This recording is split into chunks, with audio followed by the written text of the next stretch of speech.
Hello guys, my name is Vanna Handyman. I'm here today to make a video about this um, condensing unit. It's a 1.5 ton York. Um, I'll let you see here. We replaced this unit last year with the R22. Our old system used R22. It was leaking, so we replaced it with the 410A last year. So when we start to replace it, we recovery the R22 Freon, and after we recovery, because we using the same old line set, so we use the RX11, flush it out. After we flush it out, we well put in together, and we use nitrogen air to blow out the debris inside the line to make it clean. And after we do that, we vacuum to below 500 micron, so we can get down to around like 250 micron. So after we done the vacuum, we put it back 410A. So the factory setting was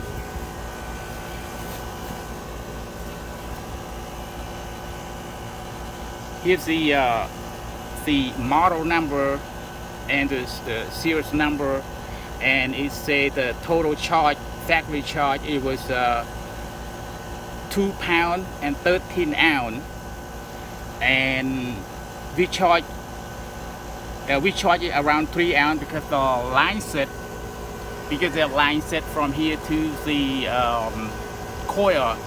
So yeah, so it around, so anyway, it ran pretty good. We get the cold air, and we charge it by subcooling because we had the TXV inside. So whenever a TXV, you have to charge by subcooling. So the subcooling around 10 degrees subcooling, whatever, it runs pretty damn good. We get the cold air in the house, and we put it last year. It just happening like Thursday, 2 days ago, June 17, 2022. We heard a noise inside the compressor like a rock. So real loud. I really don't know what's going on. So I called the other AC guy. He had experience with the business. He do it over 20 years, so he has the same situation. So I asked him about what's going on, if he knew something about it. So he said he ran into that problem. He said the compressor, the plate inside the compressor is broken. So when it's broken, you don't get cold air, and they reverse it. Let me show you here.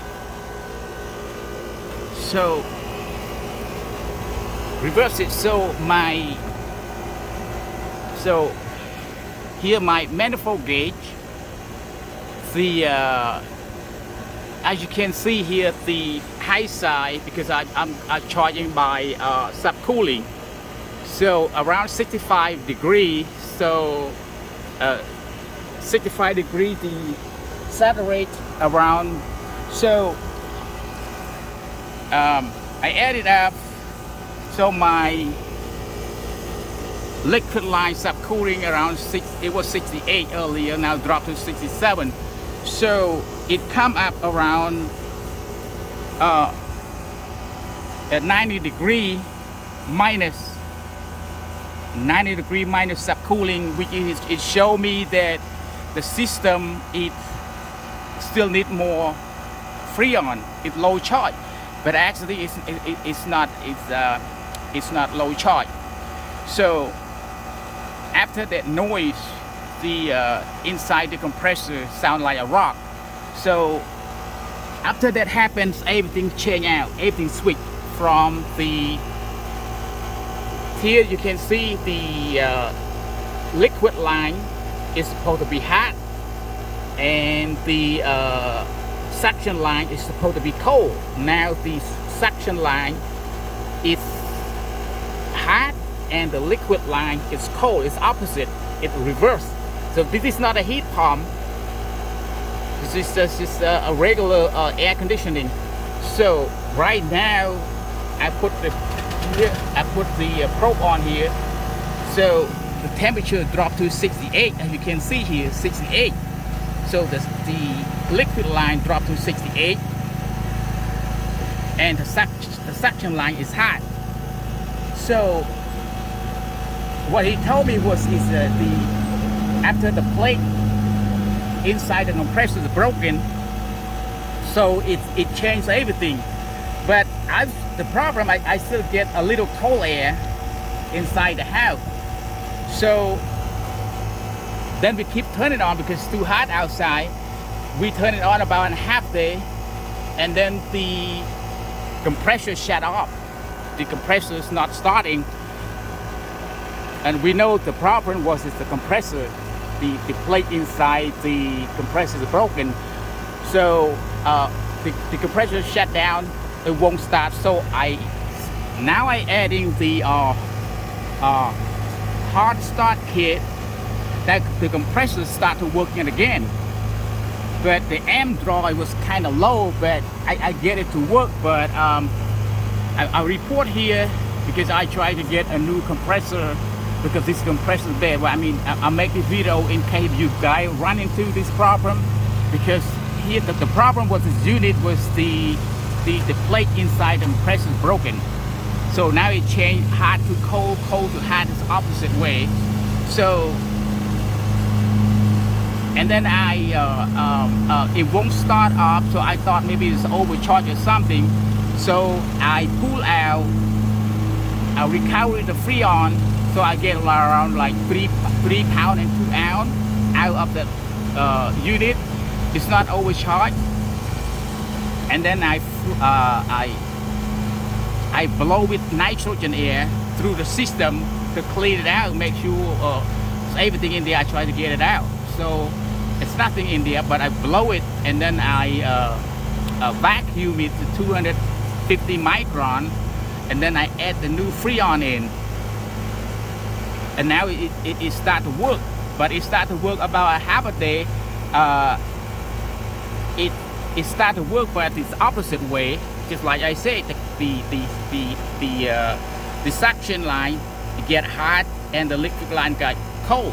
Since that plate broken, it never changed it. It keep doing that. But I get a little cold air inside the house. It's you know, and I feel a little hot air coming out here. Only a half get hot, the other half get cold, but it's a little hot, and I get a little cold air inside the house. And then the compressors, just like I said, after I recover the Freon, blow out nitrogen air, and then vacuum it, and then work by half a day, and then it start working, the compressor shut down again until I add this new hard start kit, and now it start to working again. But it just get a little cold air. But the as you can see here, the liquid line won't change. I still get a cold air from the suction line. I still get a hot air